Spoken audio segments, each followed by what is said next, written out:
Your honour 2 में बिशन खोसला के रूप में एक बार फिर जिमी शेरगिल आपसे मिलने आ रहे हैं।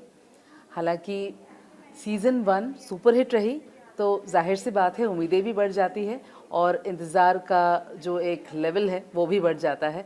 तो अब ज़्यादा इंतज़ार करने की ज़रूरत नहीं है, लेकिन उससे पहले मैं आपको उनसे साक्षात मुलाकात करवा रही हूँ, बात कर रही हूँ सीज़न 2 की। जिमी, बहुत बहुत स्वागत है आपका इंडिया टीवी पर। सबसे पहले तो बहुत बहुत बधाइयाँ भी। पहले सीज़न को लोगों ने एक्सेप्ट किया, बहुत प्यार दिया और आपकी जद्दोजहद वैसे बरकरार रहेगी क्या सेकंड जी हाँ, सीज़न बिल्कुल, तक? बल्कि बढ़ जाएगी इस बार, क्योंकि जिस तरीके से आपको दिख भी रहा है ट्रेलर में, पोस्टर्स में, बहुत सारे और किरदार जो हैं वो सेकंड सीज़न में आ गए हैं, तो जाहिर सी बात है कि मुसीबतें भी जो हैं वो बढ़ने वाली हैं। हाँ, और बैटमैन भी जुड़ गए हैं साथ। बैटमैन भी जुड़ गए हैं, माही भी हैं, ऋचा भी हैं, ज़ीशान भी आ गए हैं, और पहले वाले तो हमारे जितने किरदार थे वो सब थे ही थे। तो जब इतनी और स्टोरीज़ अंदर आ जाती हैं एक स्टोरी के अंदर, तो पेस भी जो है वो बढ़ जाती है, जिसको लेके थोड़ी सी शिकायत जो है छोटी सी लोगों को पिछली बार थी कि बहुत मज़ा आया, सब कुछ बहुत अच्छा था। मैं अपने बहुत क्लोज लोगों की क्रिटिकली बात कर रहा हूँ, तो वो चीज़ भी शायद इस बार लोगों की वो चाह भी जो है वो पूरी हो जाएगी कि वही चीज़, वही कहानी। क्योंकि क्या है कि सीज़न 1 में एक बेस बनाना, एक कैरेक्टर्स को कहीं ना कहीं Establish आपके करना। साथ इस्टेब्लिश करना, और एक स्पेशली ओटीटी प्लेटफॉर्म के ऊपर, और एक कहानी कुछ ऐसी थी, एक बाप एक बेटा और जो कुछ होता है उस हिसाब से।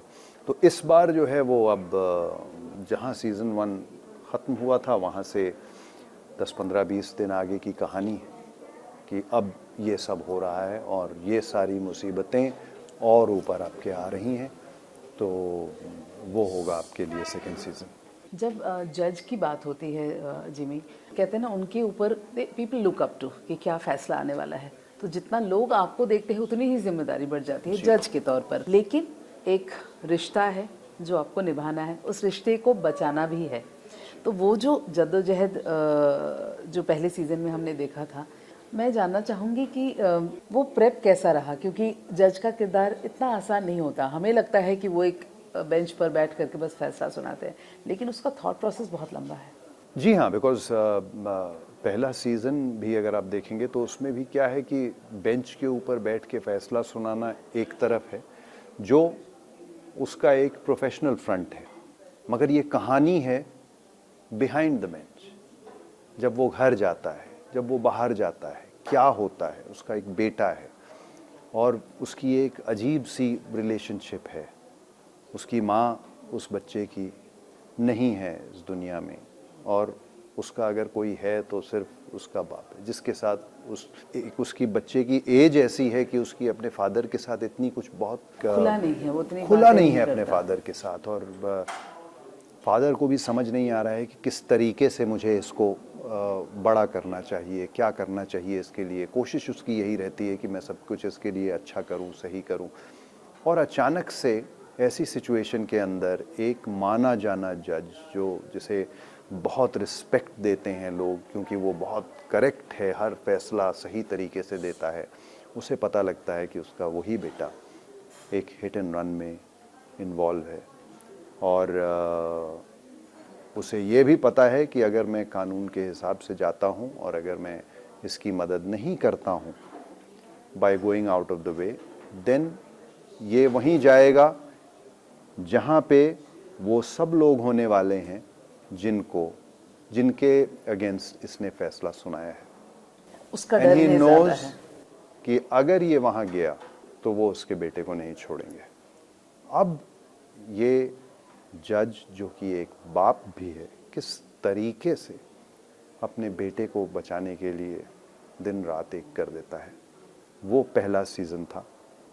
और एंड में एक कहानी अनफोल्ड होती है जिससे आप सारी जस्टिफिकेशन, सारा कुछ भूल जाते हैं और आप कहते हैं कि नहीं बॉस, अब तो बाप बनना जायज़ है। और अब सेकंड सीज़न जो है वो वहीं से 15-20 दिन बाद शुरू होगा, जिसमें कि ऑब्वियसली आपको पता है कि बेटा जो है वो ही इज़ कन्विक्टेड, वो जेल में जा चुका है। अब उसका बाप क्या क्या करता है कि उसे जेल में ना ख़त्म किया जाए।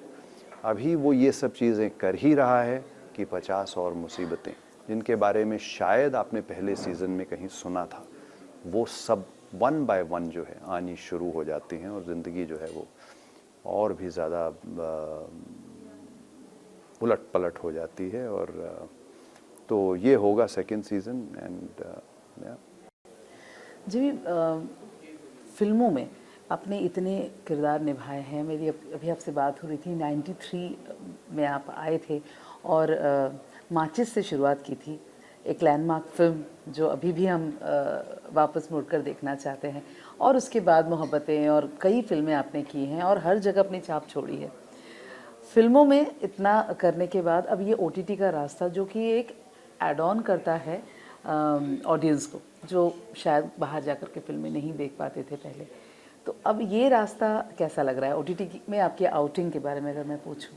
सो जब मैंने शुरुआत की थी OTT में, तो जो कहानियाँ मेरे पास आईं, ये 2 कहानियाँ मुझे बहुत अच्छी लगी थी। योर ऑनर सीज़न 1 सबसे पहले आया था और उसके कुछ वक्त बाद रंगबाज। मगर इससे पहले और इनके दौरान और बहुत ऑफर्स आई थी OTT की, मगर शायद मुझे पसंद नहीं आई या मुझे समझ में नहीं आई, इसलिए मैंने नहीं किया। जो चीज़ मुझे अच्छी लगी, I wanted to be a part of it, so I became a part of Your Honor season 1। In the same way I did Rangbaaz. और अब रंगबाज 2 भी कभी नहीं, मेरा अब वो तो रंगबाज 2 जो था वो उसमें मैं था। रंगबाज सीज़न 1 जो था, हाँ, 2 वो में एक आप अलग कहानी थी जिसमें साकिब थे।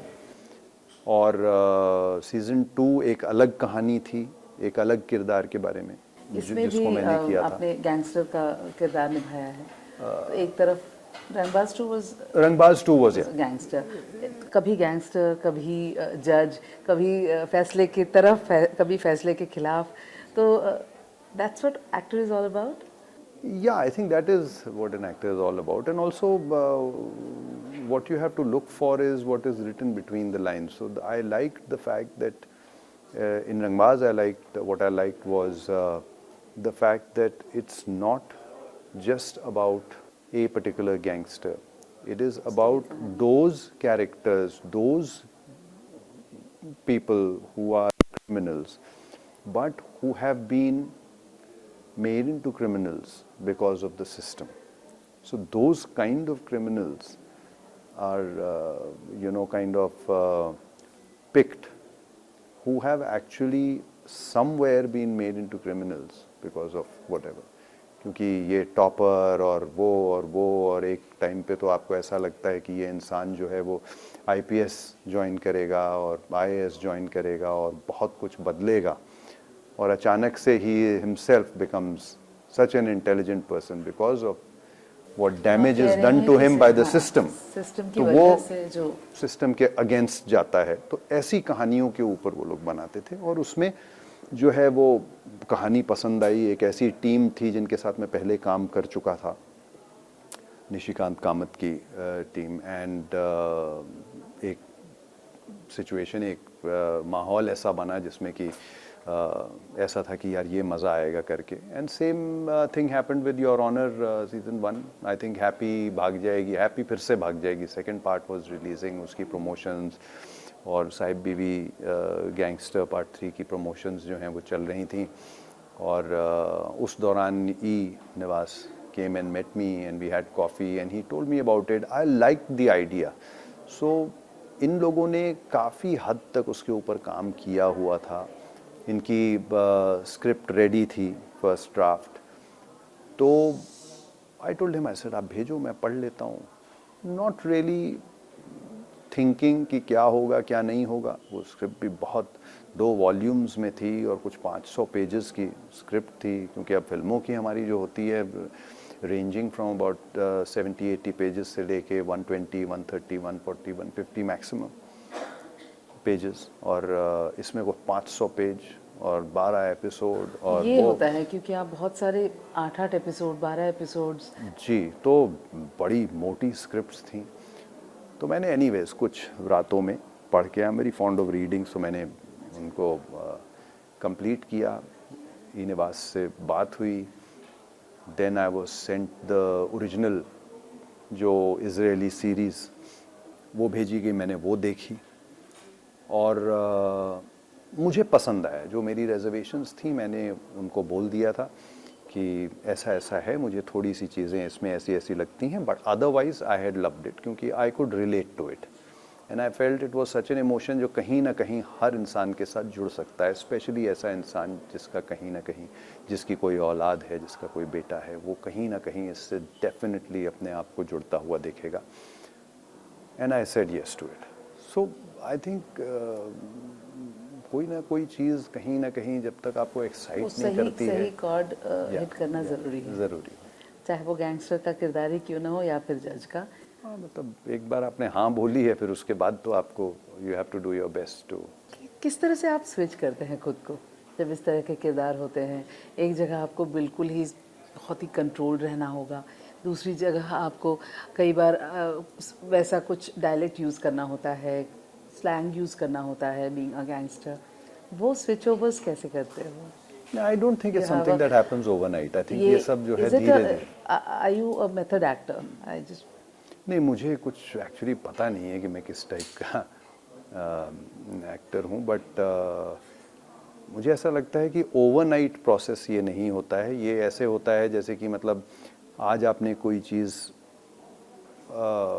सुनी, आपको अच्छी लगी, फिर आपके पास वो स्क्रिप्ट आई, आपकी प्रिपरेशन का अपना आपने तरीका स्क्रिप्ट होता है। पढ़ी, डिस्कशंस हुए, अगर कोई चेंजेस होने हुए वो हो गए, उसके बाद तैयारियां, उसके बाद आपने हाँ बोली और उसके बाद तैयारियां शुरू हुई। तो तैयारियों में भी अलग अलग टाइप की चीज़ें होती हैं। सबसे पहले आपकी लुक के ऊपर काम होता है कि इसकी लुक क्या होने वाली है, किस तरीके से, what is he going to look like. कई बार एक ही फिल्म के अंदर या एक ही सीरीज़ के अंदर आपको दो दो लुक्स चाहिए होती हैं, तीन तीन लुक्स चाहिए होती हैं, उसके बारे में भी सोचना पड़ता है। उसके बाद जो है रीडिंग्स होती हैं बाकी एक्टर्स के साथ, डायरेक्टर के साथ, फिर कुछ बहुत सारी ऐसी सेटिंग्स होती हैं जिसमें डायरेक्टर आपको अपने दिल की बात बोलता है कि मैं ना सच में आपको बता रहा हूँ, जो लिखा है वो सब ठीक है, but I am looking at it like that, मेरे को इसके अंदर एक कुछ मैडनेस चाहिए। अचानक से ये गुस्से में आ जाता है, अचानक से फिर ये शांत हो जाता है। मैं तो एक एग्जांपल आपको दे रहा हूँ, नॉट दैट मेरे को किसी ने ऐसा कहा है। तो ये सारी चीज़ें जो हैं वो होती हैं। एंड देन सारी प्रेपरेशन और हर चीज़, फिर शूटिंग से कुछ टाइम पहले काफ़ी सारा टाइम जो है वो एक दूसरे के साथ हम बिताते हैं, ऑफिस में जाते हैं, वहाँ पर डायरेक्टर के साथ बैठते हैं, उसके साथ बातें होती हैं, रीडिंग्स की टाइमिंग्स होती हैं, लुक टेस्ट चलते रहते हैं till the shoot, and then finally when you go to the shoot you are much Then more you're relaxed because आपने अपना सारा होमवर्क जो है वो पहले। जी भी OTT एक ऐसा ज़रिया बन गया है जहाँ अब सभी एक्टर्स अपना जो एक एक्सपर्टी है उसको लेकर के OTT में प्रवेश कर रहे हैं। आप पहले से ही हो वहाँ पर, आपको लगता है कि बहुत सारे ऐसे एक्टर्स हैं जिनको OTT ने रास्ता दिया है, मौका दिया है, स्पेशली ये पैंडमिक के वक्त। How do you look at OTT? क्या आपको क्या लगता है कि OTT ने का ज़रिया जो है वो आपको कैसा लगता है? I think it's a great space. मतलब मैं तो बहुत इन्जॉय कर रहा हूँ और एटलीस्ट जो एक दो चीज़ें मैंने OTT के ऊपर की हैं उन्हें मैंने बहुत इन्जॉय किया है। मे बी मेरी टीम कुछ, I was lucky, I was fortunate कि मेरी टीम ऐसी थी जिनको मैं पहले से जानता था। जैसा मैंने आपको सचिन के बारे में बताया हूँ, shot Rangbaaz and that entire team, Ajay Rai, everybody, उन लोग को जार फिल्म्स, उनको मैं पहले से जानता था, उनके साथ मैं बहुत काम कर चुका था और मुझे पता था कि ये I am in safe hands. And the same thing went for ईनेवास ऑल्सो। ई को मैं बहुत पहले से जानता था लेकिन हमने कभी काम नहीं साथ में किया था और अचानक से एक मौका मिल रहा था साथ में काम करने का और ई की भी एक्साइटमेंट थी।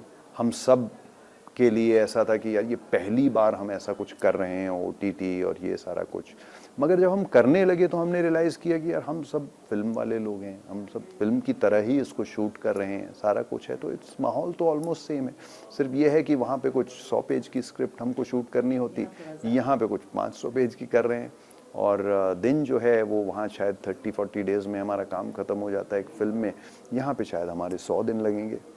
But end of the day that feeling is still the same कि हम एक फिल्म और बना इसे रहे तो हैं। फिल्म के तरीके से ही शूट किया जाता है जी, most of the work. And because of this slightly longer format I think बहुत सारे ऐसे एक्टर्स नए जो हैं वो आपके सामने आएंगे जिन्हें जिनके टैलेंट को अभी तक लोगों ने देखा नहीं है किसी जगह पे, या उन्हें मौका नहीं मिला अपने टैलेंट को दिखाने का, वो सब आपको इस टाइम पे OTT पे देखने को मिलेंगे। कोरोना के वक्त शूट करना भी काफ़ी मुश्किल रहा, बहुत सारे सेट्स में प्रॉब्लम्स हुई, कभी गाइडलाइंस को लेकर, स्पेशली लुधियाना में आप लोगों के साथ भी। जी, हम तो पहुंचे ही थे वहाँ पे, और अचानक से जो है वो हमारा तो खैर हम लोग हमेशा एक परमिशन अपनी लेके जाते हैं, सारा कुछ है, but there are always some weird elements somewhere जो कुछ ना कुछ ऐसा क्रिएट करते हैं, वो that always has to do with politics and everything like that. So we had to leave immediately the next day. We started shooting in the evening, और अगले दिन सुबह सुबह हम लोग अपना पैकअप करके निकल गए, even though we had all the permissions and all. But जिस जगह पे कहीं ना कहीं एक बैड वाइब आनी शुरू हो जाती है, मुझे लगता है कि उस जगह को, उस इंसान को या उस थॉट को अपने दिमाग से डिलीट कर देना चाहिए। जिमी, इतना सारा काम आपने कर लिया, कोई ऐसा काम जो ताज़ ज़िंदगी आपके दिल के करीब रहेगा, जो हमेशा आप याद करोगे? मैं अपने आप को थोड़ा सा खुशनसीब समझता हूँ, क्योंकि मेरे पास काफ़ी ऐसी फिल्में हैं जो मेरे लिए बहुत बहुत यादगार हैं, और मैं अगर उन्हें भूलना भी चाहूँ तो मैं कहीं ना कहीं जाता हूँ तो लोग याद करवा देते हैं। याद जो है वो करवा देते हैं, चाहे वो सोशल मीडिया पे हो, चाहे वो किसी जगह को आप जा रहे हो या किसी फंक्शन पे जा रहे हो या कहीं पे भी है, तो वो चीज़ें जो हैं वो वापस से आपको याद आ जाती हैं, और इसलिए वो फिल्में जो हैं वो काफ़ी स्पेशल हैं। बट देन हाँ, कुछ फिल्में ऐसी हैं जो हमेशा स्पेशल रहेंगी, चाहे वो मेरी पहली फिल्म माचिस हो, चाहे मोहब्बतें हो, जिसमें एक बिल्कुल अलग तरीके का एक्सपीरियंस था उस सेटअप में काम करना, और वहाँ से एक पॉलिश हो के उस जगह से to come into the industry, specially for somebody who had nobody in the industry and had nobody to guide me. I've just gone with the flow, followed my heart always. और उसके बाद फिर कुछ ऐसी यादगार फिल्में जो थोड़े से टर्निंग पॉइंट भी हो सकते हैं मेरी ज़िंदगी में, जैसे कि हासिल थी, और उसके बाद मुन्ना भाई MBBS। रियलिस्टिक फिल्म्स जो थी वो उस वक्त बननी शुरू हो गई थी, आज रियलिस्टिक फिल्म्स बहुत बड़ा हो गया है, लेकिन जब आप लोग आए थे तब इस तरह की फिल्में बनती थी, ऑलरेडी एग्जिस्ट करती। करेक्ट। आज you feel proud about it? Yeah, absolutely. Then there was Munna Bhai MBBS, which again is cult today, and then post that, then obviously Yahan and the Tanu Manu series and Sahib Biwi Gangster Tanu Manu series, will A Wednesday, and these yes. films which suddenly people said, अच्छा ये angry young man भी कर लेता है, ये है, तो ये थोड़े थोड़े अपने तरीके से कुछ टर्निंग पॉइंट से, फिर उसके बाद सारे रोल आपको एंग्री यंग मैन के ही आने शुरू हो जाते हैं, तो आप बोलते हो यार नहीं, I want to try something else as an actor, so वही है। और आप कभी नंबर 1 नंबर 2 के रेस में रहे हो? नहीं, आई थिंक वो थॉट मेरी लाइफ में कभी दिमाग में ही नहीं आया, because I think I don't think किसी के भी दिमाग में ये आता है, ये सब चीज़ें जो हैं ये मीडिया क्रिएटेड और उस हिसाब से होती हैं। आई डोंट थिंक किसी के पास इतना टाइम है कि वो बैठ के ये सोच रहा हो कि मैं नंबर, और अगर वो सोच रहा है तो वो सबसे दुनिया का सबसे बड़ा बेवकूफ़ इंसान है। OTT के बारे में एक बार और पूछूंगी कि जिस तरह से ये रास्ता हर किसी को अब पसंद आने लगा है, बीइंग द ऑडियंस या फिर एक्टर्स, ऐसे में जिमी को और ज़्यादा हम OTT में देख पाएंगे?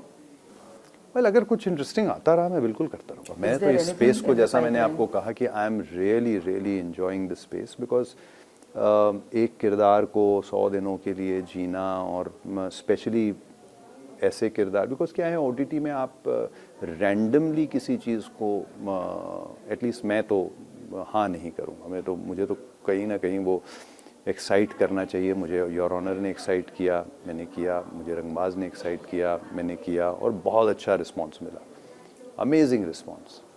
तो ऑल द मोर इसीलिए तो कह रही हूँ कि और ज़्यादा ये जी, और अभी सीज़न 2 आ रहा है योर ऑनर का, और उसके बाद एक मेरी और सीरीज़ है, जब वो रिलीज़ हो रही होगी तो उसके बारे में बताऊंगा। दैट्स ऑल्सो तो it's still in the pipeline, मतलब जी हाँ ना, I've completed it, but when I'm told to talk about it, I will. So I have thoroughly enjoyed that also, and somewhere I'm very happy about the fact कि ये कुछ वैसी वाली हैं जो खुद ब खुद वो सेकंड सीजन, थर्ड सीजन उस टाइप पे जाने वाली। और आप चाहे फिल्मों में या फिर ओटीटी में, मुझे ये सीजन्स आपके वहाँ पे पार्ट 2 बनता था, मतलब सीजन्स में आप हमेशा you have come and you have repeated, I mean directors and the makers have repeated you, so that's a very good Yeah, sign. that also and- depends completely on the story.